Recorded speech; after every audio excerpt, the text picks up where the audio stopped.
Las puertas del ascensor se abrieron en el piso 12 de la sede de Solfin en el corazón de Guadalajara. Y el aroma a madera pulida y vidrio frío me dio la bienvenida. Ajusté la solapa de mi chaqueta con dedos temblorosos. Una mezcla de emoción y nervios revolviéndose en mi pecho. Hoy era el día en que mi trabajo, el motor de pagos, en el que había invertido 18 meses de mi vida, sería presentado a la Junta y a los nuevos inversionistas. La sala de juntas era un rectángulo elegante de cristal y acero, con vista al bullicioso Paseo Chapultepec, donde el sol pálido del invierno iluminaba la ciudad. Las cámaras ya estaban listas. Hombres en TR-16 de octubre de 2025, trajes impecables, y mujeres en vestidos sobrios de poder, estaban sentados alrededor de la mesa. Murmurando con expectación, tomé asiento cerca del final de la mesa, frente a la enorme pantalla donde se ejecutaría mi demostración en vivo.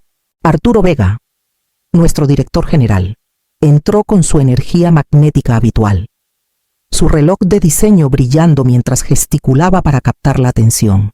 «Damas y caballeros», dijo con voz suave como la seda, «gracias por estar aquí en un hito para la innovación financiera. Hoy les presento el culmen de nuestra visión, nuestro revolucionario motor de pagos. Corazón Flujo». Sonreí levemente, esperando el momento en que me señalaría, reconociendo las noches sin dormir y los algoritmos que vivían en mi alma. Pero, en cambio, Arturo se llevó la mano al pecho. «Este es mi hijo predilecto», dijo, con una pausa de autosatisfacción flotando en el aire.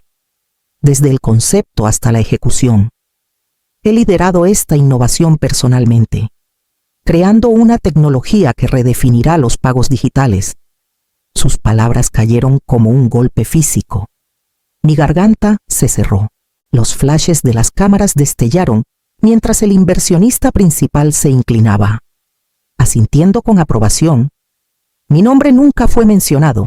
Me quedé inmóvil, mi mente repasando cada noche en vela, cada pizarra llena de fórmulas, las líneas de código que se habían fusionado con el ritmo de mi corazón. Las paredes de cristal reflejaban mi propio rostro, compuesto pero pálido, como si fuera un fantasma en la sala. Arturo pasó a la firma del contrato, deslizando carpetas elegantes por la mesa. Los bolígrafos rasgaron, las cámaras hicieron clic. Mi pecho ardía, pero forcé mi rostro a la neutralidad. Si él podía robarme este momento tan fácilmente, tendría que elegir otro campo de batalla. Cuando terminó la reunión, salí pasando las cámaras y las sonrisas brillantes, ya sintiendo el peso de una decisión no pronunciada asentándose en mis huesos. No dejaría que esto fuera el final, solo el comienzo de algo que aún no había nombrado. El lunes, después de la emboscada en la sala de juntas, entré al espacio abierto de Solfin con los mismos pasos que había dado durante un año, pero todo se sentía diferente.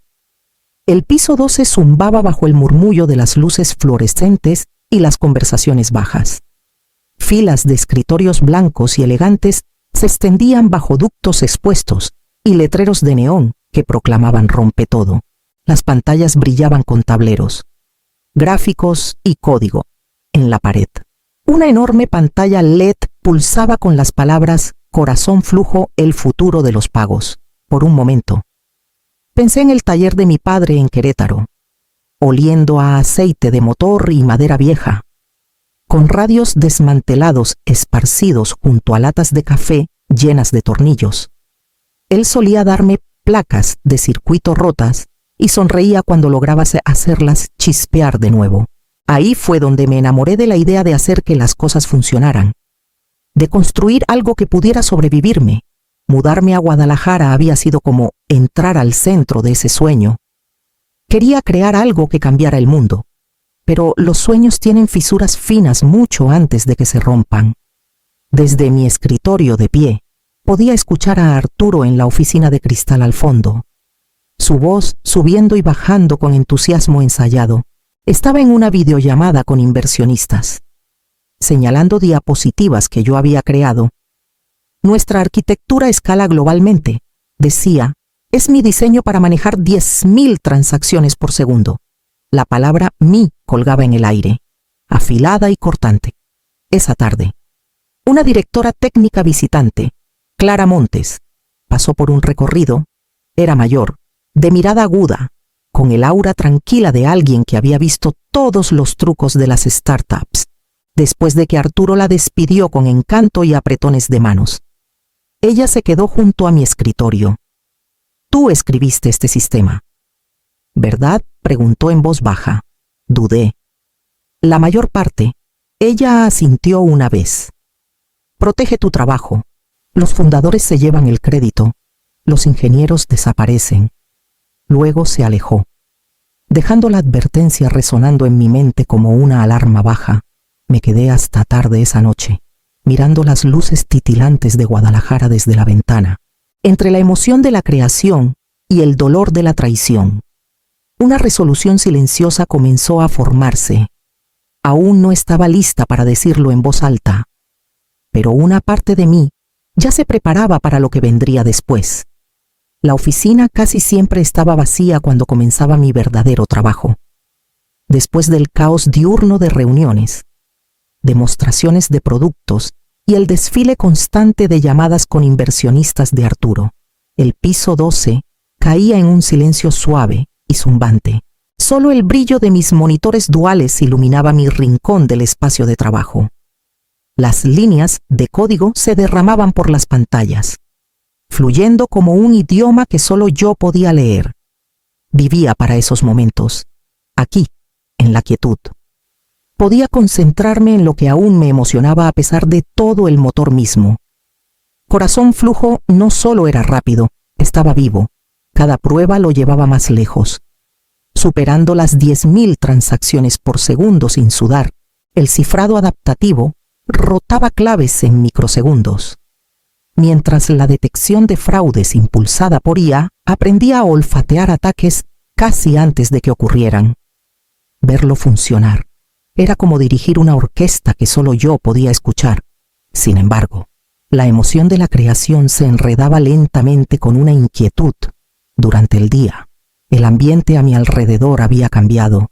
Mauricio Salazar, mi aliado más cercano desde que me uní, alguna vez celebraba cada pequeño avance conmigo, a menudo quedándose hasta tarde para depurar casos extremos. Últimamente, se mantenía distante. En las reuniones, lo veía asintiendo mientras Arturo hablaba de nuestra visión y mi arquitectura.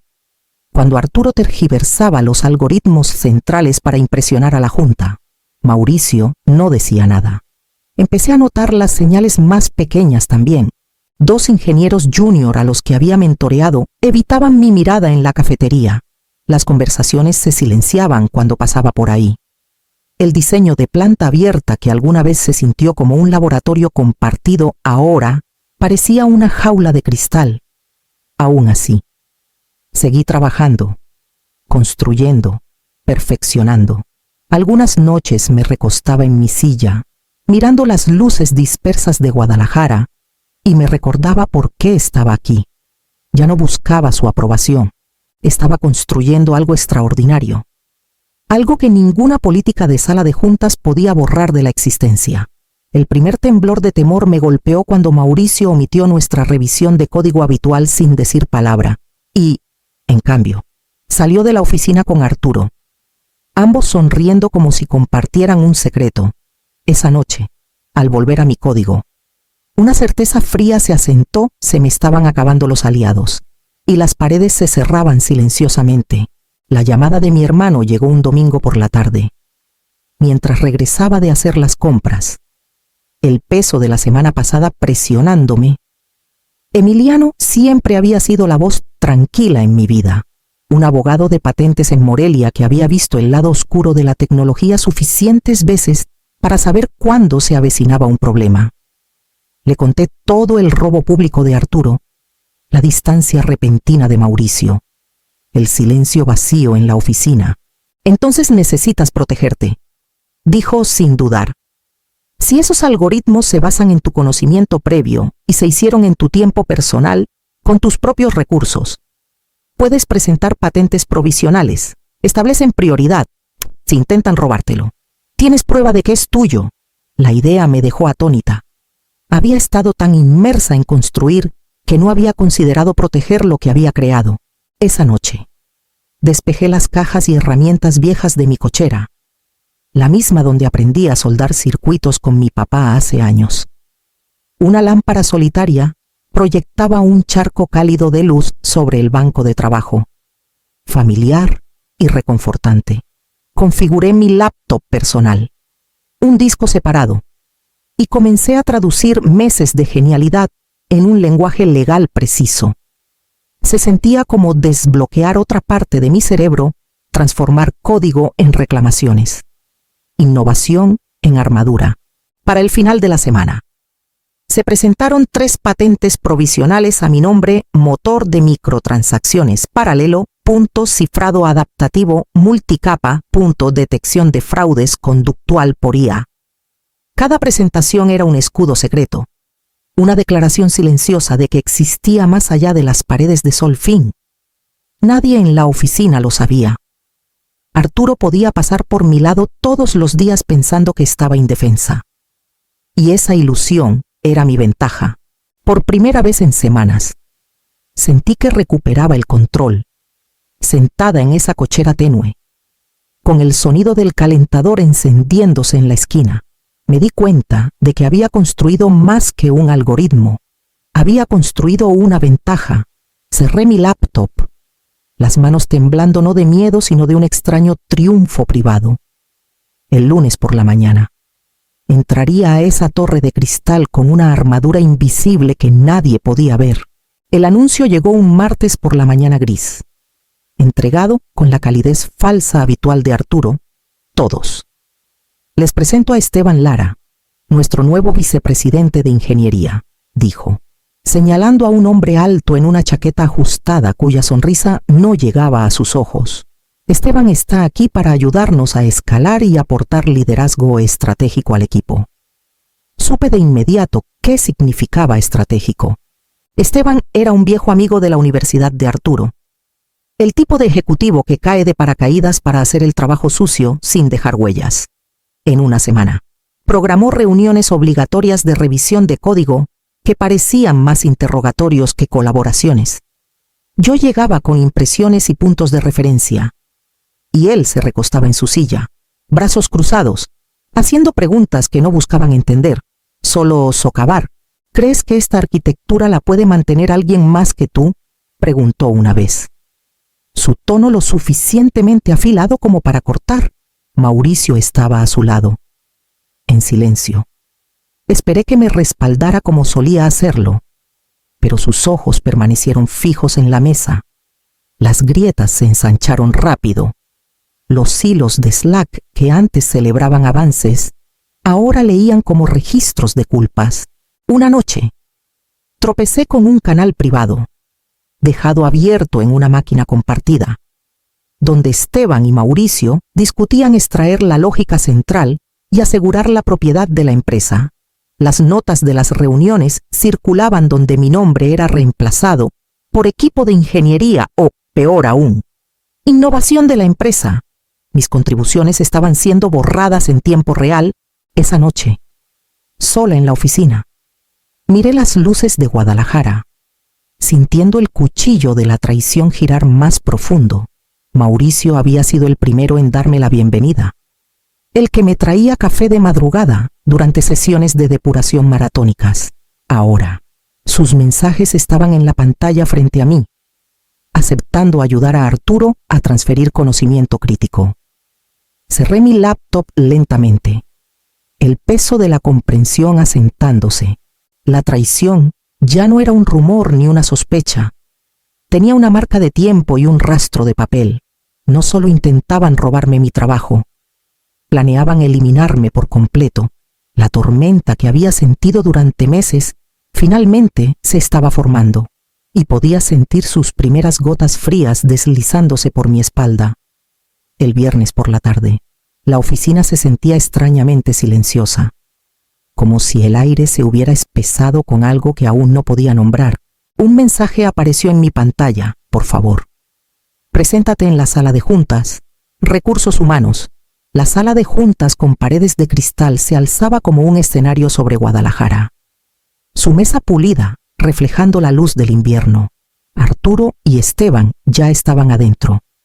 Flanqueando a Sandra de Recursos Humanos, Arturo sonrió como podría hacerlo una serpiente antes de atacar.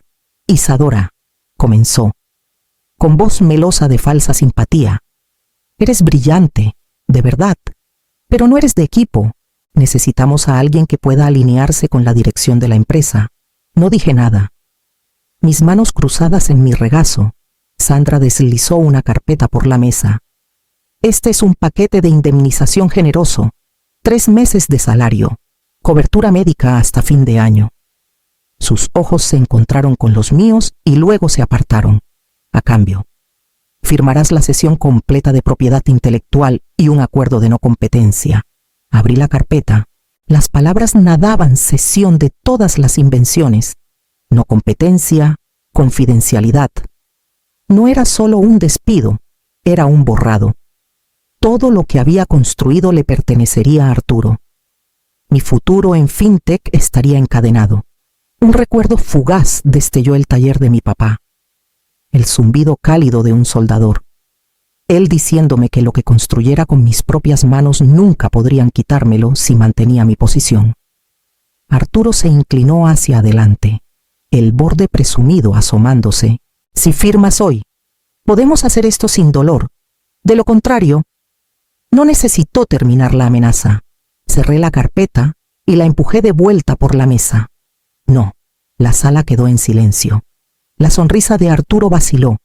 Me levanté. Tomé mi bolso y salí.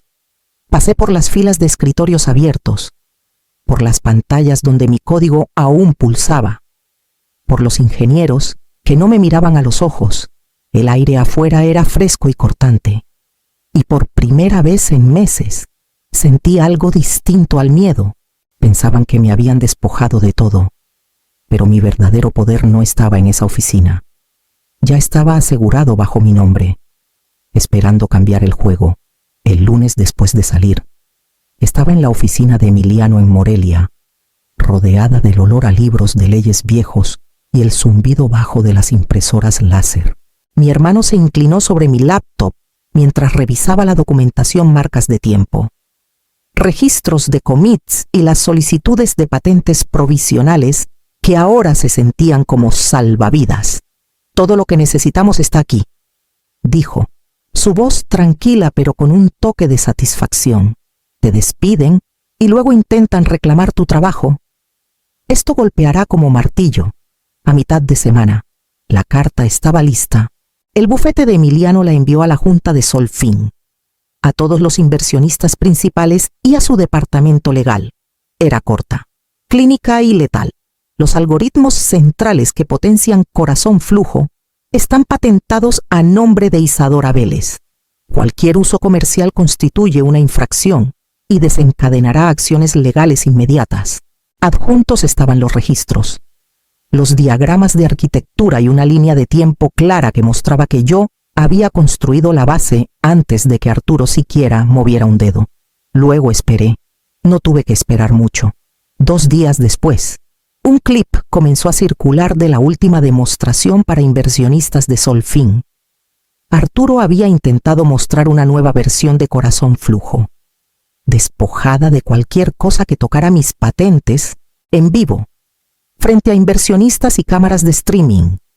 El sistema se congeló a media transacción. Luego los tableros se pusieron rojos. La transmisión se cortó abruptamente, pero no antes de captar la sonrisa tensa de Arturo y una gota de sudor corriendo por su sien. Vi el video sola en mi departamento, con las luces de Morelia parpadeando más allá de la ventana. Mi pecho se apretó, no de alegría, sino con un enfoque agudo y constante. No era momento de regodearme ni de entrar dando golpes. Quería que sintieran el peso de su propio fracaso primero, que se dieran cuenta de que las paredes se cerraban mucho antes de que yo diera el movimiento final.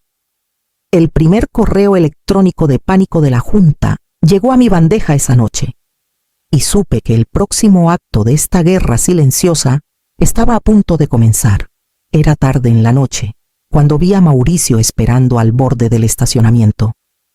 Con las manos metidas en los bolsillos de su sudadera, se veía más pequeño de lo que recordaba, como si el peso de las últimas semanas le hubiera quitado el aire. Sin decir palabra, me tendió una memoria USB. «No puedo dormir», dijo, su voz baja y cruda. «No puedo seguir fingiendo que no sé qué está pasando. Arturo, lo planeó todo, cada mentira, cada movimiento para borrarte. Todo está aquí, correos, grabaciones, hilos de Slack. Se jactó de sacarte una vez que tuviera todo lo que quería». Miré la memoria en mi palma, sintiéndome al mismo tiempo vindicada y vacía. Los ojos de Mauricio estaban húmedos cuando susurró: «Lo siento, Isadora. Pensé que podía sobrevivir a este lugar, pero me está comiendo vivo». 2 días después, estaba de nuevo en la sala de juntas de Solfin, pero esta vez como invitada, no como empleada. La memoria USB ya estaba conectada al proyector, uno por uno. Los mensajes y grabaciones se reprodujeron. La voz de Arturo llenó la sala de cristal, riendo sobre lo fácil que sería reclamar Corazón Flujo como suyo y cómo el equipo podría reconstruirlo alrededor del lío legal una vez que me fuera. Arturo balbuceó en cuanto las luces volvieron a encenderse. Esto está fuera de contexto. Esteban estaba manejando la estrategia. Esteban se movió incómodo, pero no dijo nada. Los miembros de la junta no parecían divertidos. Verónica Ruiz, la inversionista principal, se inclinó hacia adelante. «Señor Vega, esto es una violación de la confianza y una responsabilidad para la empresa. A partir de ahora, queda removido como director general». Las palabras parecieron resonar a través del cristal. Dividiendo la sala en dos, el rostro de Arturo se desvaneció de color. Abrió la boca. Luego la cerró. Mientras la seguridad aparecía en la puerta, no hablé. No necesitaba hacerlo. Por primera vez desde que entré en esa oficina hace 1 año, sentí que el aire cambiaba a mi favor, mientras escoltaban a Arturo fuera del edificio que alguna vez gobernó. Me di cuenta de que el próximo movimiento era mío, y decidiría qué sería mi trabajo y mi nombre. La sala de juntas se sentía diferente sin la presencia de Arturo, más silenciosa, más pesada con el peso de las consecuencias. Verónica Ruiz estaba a la cabeza de la mesa, con las manos cruzadas pulcramente, sus ojos agudos fijos en mí, como si midieran cada respiro que tomaba. A su alrededor, los otros directores movían papeles y evitaban mi mirada. «Señorita Vélez», comenzó Verónica, «Solfin está preparado para resolver este asunto, pero necesitamos entender exactamente qué se necesita para avanzar». Coloqué una carpeta delgada en la mesa pulida. 7 millones de pesos, pagados en su totalidad. Por infracciones pasadas, dije con calma. 3% de regalías en todas las transacciones futuras de Corazón Flujo. Reconocimiento público nombrándome como la inventora principal. Y un puesto permanente en la junta asesora para asegurar que mi tecnología nunca sea mal manejada nuevamente. La sala quedó inmóvil por un instante. Un miembro más joven de la junta carraspeó. «Eso es sustancial». «También lo es el daño que enfrentarían en la corte», respondí. Mi voz tranquila pero afilada. «Sin mi tecnología. Corazón Flujo no es más que una interfaz bonita. Y sin una licencia. Todo su negocio es una demanda esperando a suceder». Verónica se recostó, su expresión indescifrable. Luego asintió una vez. «Es justo. Y es la única manera de que esta empresa sobreviva. En 1 hora». Los abogados tenían borradores de acuerdos en la mesa, mientras firmaba. Una ola de triunfo silencioso me recorrió. No ruidosa ni vengativa, sino constante. Como recuperar algo que siempre había sido mío. La empresa que alguna vez intentó borrarme seguiría viva, pero solo bajo la sombra de mi nombre y el peso de mi firma. Cuando salí del edificio, el sol de invierno se reflejó en las ventanas espejadas, devolviéndome mi propia imagen, por primera vez desde que me uní a Solfin. vi no a la ingeniera desesperada por pertenecer, sino a la constructora que había obligado a una empresa a doblegarse ante su verdad. El viento de la bahía se sentía fresco y limpio, y supe que el capítulo final de esta historia no era solo sobre una empresa o un pago, era sobre lo que crearía después. Libre de su sombra. Un año después. La vista desde la ventana de mi oficina no se parecía en nada a la Torre de Cristal en Guadalajara, y lo prefería así. Laboratorios Vélez estaba en un almacén de ladrillo renovado en Morelia, con la luz del sol entrando por las ventanas altas sobre filas de servidores zumbantes y mesas largas de madera, donde los ingenieros tecleaban en silencio concentrado, sin lemas de neón, sin falsas promesas, solo el ritmo constante de personas que creían en construir algo real. Nuestro primer gran acuerdo de licencia se cerró el mes pasado un contrato de 50 millones de pesos, con un consorcio bancario para implementar la versión evolucionada de mi código original de la cochera. Ver mi trabajo, alguna vez casi robado, ahora impulsando transacciones seguras a escala global, se sentía menos como una victoria y más como un suspiro profundo que había contenido durante años. Pasaba la mayoría de las mañanas caminando por el piso, hablando con mi equipo. Muchos eran ingenieros jóvenes, algunos recién salidos de la universidad, otros hastiados de empresas como la que dejé atrás. Les decía lo que hubiera querido que alguien me dijera: documenten su trabajo, protejan sus ideas y nunca subestimen el valor de sus propias manos y mentes. Cuando preguntaban por Solfin, no me detenía en la traición. La usaba como una lección sobre resiliencia y propiedad. En una pared de la oficina, colgué mis patentes en marcos negros simples. No eran trofeos, eran recordatorios de las noches en mi cochera, redactando reclamaciones bajo una lámpara solitaria, del momento en que me di cuenta de que nadie podía quitarme lo que elegí proteger. Algunas tardes, cuando las luces del laboratorio brillaban suaves contra la calle oscurecida, pasaba en coche por mi vieja cochera. La puerta estaba cerrada ahora, el espacio silencioso, pero casi podía escuchar el eco de las teclas y el chisporroteo del soldador, el comienzo de todo. Me detuve en la puerta de cristal de mi laboratorio, escuchando el zumbido de los servidores y las risas suaves que venían del espacio de trabajo. Este era el sonido de la creación, de la propiedad, de un futuro que construí en mis propios términos. La innovación no pertenece a la voz más fuerte en la sala. Pertenece a quien se atreve a construir, proteger y seguir construyendo.